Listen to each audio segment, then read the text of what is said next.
بسم اللہ الرحمن الرحیم. السلام علیکم. جیسے کہ آپ کو پتہ ہے کہ اس وقت سوشل میڈیا کے اوپر خاص طور پہ یوٹیوب انسٹاگرام پہ یہ چیز بہت زیادہ وائرل ہو رہی ہے ستارہ یاسین کے حوالے سے کہ انہوں نے اسٹینڈ نہیں لیا سیکنڈ شادی پہ، یا انہوں نے کس طرح سپورٹ کیا، اور اگر انہوں نے سپورٹ کیا تو وہ اس وقت رو دو کیوں رہی ہیں. تو اس پہ کچھ کہنے سے پہلے میں ایک چیز تمام لوگوں کو یہ کلیئر کر دوں کہ اگر میں اس پہ کوئی بات کرنے لگی ہوں تو اس کا ہرگز یہ مطلب نہیں ہے میں نے کسی حلال چیز کو حرام کر دیا، یا میں کسی بھی شرعی حکم کا یا کسی بھی شرعی اجازت کے جو ہے نا اگینسٹ ہوں. الحمدللہ جو بھی کوئی اللہ کی طرف سے جو بھی فرض کردہ احکام ہیں انشاءاللہ اس کو ہم سب سے پہلے سپورٹ کرنے والے ہیں. لیکن بعض اوقات ہوتا یہ ہے کہ کچھ فیکٹس اس طرح کے کسی کی زندگی میں ہو جاتے ہیں کہ ہم اکثر نوافل کے چکروں میں فرائض چھوڑ دیتے ہیں. تو ویسی بھی بات نہ ہو، اور یہ بات بھی نہیں ہے کہ کسی چیز حلال کو حرام کر دیا جائے، یا حرام کو حلال یا حلال کو حرام کر دیا جائے. آج اس حوالے سے ایک چھوٹی سی بات آپ سب سے کہوں گی، تمام خاص طور پہ مرد حضرات جو سن رہے ہیں، کہ اکثر ہمارے جو مرد حضرات ہیں ہماری سوسائٹی میں اور بحیثیت مسلمان، وہ اس چیز کا بڑا تکرار کرتے ہیں کہ کیونکہ سیکنڈ میرج کی کیونکہ اجازت ہے تو اس لیے باقی ہمیں نہیں پتہ ان کے باقی کیا معاملات ہیں اللہ کے ساتھ، ان کے اپنے فرائض کے ساتھ کیا معاملات ہیں، لیکن اس معاملے پہ ان کا بڑا ریجڈ قسم کا وہ ہوتا ہے، ان کی رائے اتنی زیادہ اسٹرانگ ہوتی ہے کہ نہیں جی سیکنڈ میرج جو ہے وہ مسٹ ہے، اور must like in this sense کہ کوئی حرام تھوڑی نہ ہے، اگر ہم کر بھی رہے ہیں کون سا گناہ کر رہے ہیں، کوئی زنا تو نہیں کر رہے. تو ان تمام لوگوں کے لیے یہ چھوٹا سا کلپ میں نے بنایا ہے،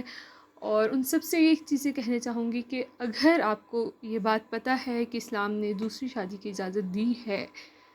تو پلیز مہربانی کر کے پہلے وہ قرآن کے اس چیپٹر کو اٹھائیے، اسے سمجھیے پہلے کہ وہ کس کانٹیکس میں بات کی گئی ہے، اور جب اجازت دی گئی ہے تو اس کی کیا شرائط رکھی گئی ہیں. برائے مہربانی صرف ایک جو ہے نا چیز کو لے کر بہت ساری زندگیوں کو تباہ کرنے سے بہتر یہ ہے کہ آپ ایسی سنتوں سے اوائڈ کر کے وہ فرائض ادا کر دیجئے جو آپ کے اوپر عائد ہوں. آپ پہلے بیسک چیزوں سے صحیح سے آپ کو اس کی نالج نہیں ہوتی، اور آپ صرف کیونکہ آپ کا نفس آپ کو اس طرف مائل کر رہا ہوتا ہے، اور وہ اوپر جو ہے نا چادر یا اوڑھنی جو ہے وہ آپ کو شرعی حکم کے پہنا دیتے ہیں کہ جی یہ کوئی حرام تھوڑی نہ ہے. بہت دفعہ مرد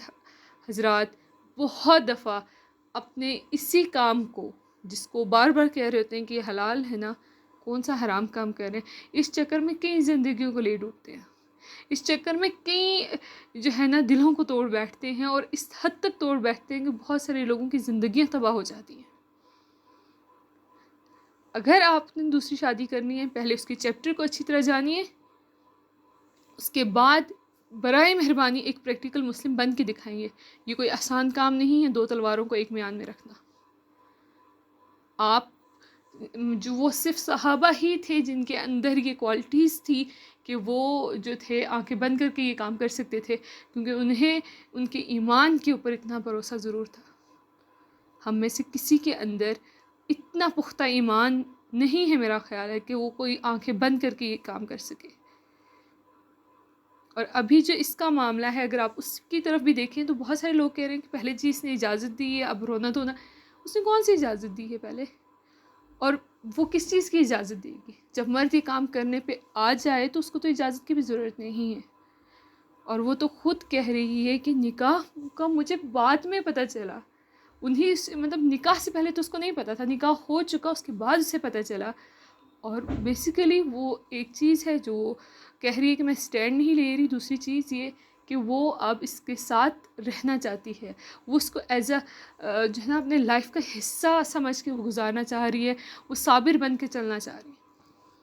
لیکن ایسا نہیں ہے کہ انہیں پہلے سے معلوم تھا کہ جی کل نکاح ہونے والا ہے. اگر ایسا ہوتا میں بھی وہ شاید کچھ رجسٹ کر لیتی، جس طرح وہ پہلے کہتی ہیں کہ وہ مجھ سے کہا کرتے تھے ہسبینڈ، میں کہتی چلے دیکھ لیتے ہیں چلے دیکھ لیتے ہیں. تو بہرحال کہنا میں یہ چاہتی ہوں کہ برائے مہربانی پہلے اپنے گھروں کے سچویشنز کو دیکھیے، پہلے اپنا کم سے کم اپنے ایمان کا جائزہ لیجئے کہ کیا آپ کے اندر یہ ہے، کیونکہ آپ کو نہیں پتہ، اگر آپ بیلنس نہیں کر پائے قیامت والے دن اس حال میں اٹھیں گے کہ آپ کی کمر کے اوپر اتنا زیادہ بوجھ لادا ہوگا کہ آپ کی کمر سیدھی نہیں ہو سکتی. یہ کوئی معمولی بات نہیں ہے. بہت دفعہ فرسٹ وائف نے اتنی ساری سیکریفائسز کی ہوتی ہیں، اتنی ساری، کہ اس کا بوجھ اتنا زیادہ ہوتا ہے کہ اس کے باوجود جب مرد اس طرح کا کام کرتا ہے تو وہ بوجھ جو اس نے اس مرد کے اوپر لادا ہوتا ہے نا اپنی قربانیوں کا، وہ اس کو دنیا میں ہی پھینک دیتا ہے. اور جب وہ دنیا میں ہی پھینک دے اس کو، تو مجھے لگتا ہے کہ وہ اس وقت ایک ہی احسان مانگ رہی ہوتی ہے اس چیز کا، کہ اگر میں نے اتنی قربانیاں آپ کے لیے دی ہیں تو ایک ہی احسان ہوتا ہے اس عورت. مختصر یہ کہنا چاہتی ہوں کہ آپ پلیز پہلے اس معاملے کو اچھی طرح سے جانیے اور پھر دیکھیے کہ کیا وہ سچویشن آپ کو، آپ سے جڑے لوگوں کو سوٹ کر رہی ہے. اگر سب راضی ہیں، اگر سب خوش ہیں، بہت اچھی طرح سے آپ اس کو ہینڈل کر سکتے ہیں، بہت اچھے طریقے سے آپ اس کو بیلنس کر سکتے ہیں، آپ اپنی شرائط پہ جو اللہ تبارک تعالیٰ کی طرف سے عائد ہیں آپ اس کو کر سکتے ہیں، تو آپ جائیں. لیکن اگر کسی فتنے کا خدشہ ہے تو براہ مہربانی اپنے ڈیسیژن کو روک لیجئے، اور آپ اس کا اجر اپنے رب سے اپنے آخرت کے لیے ذخیرہ کر لیجئے. اسی کے ساتھ آپ سے اجازت چاہوں گی. فی امان اللہ. اور اس چینل کو سبسکرائب، لائک اور شیئر کرنا نہیں بھولیے گا، خاص طور پہ اس میسیج کو،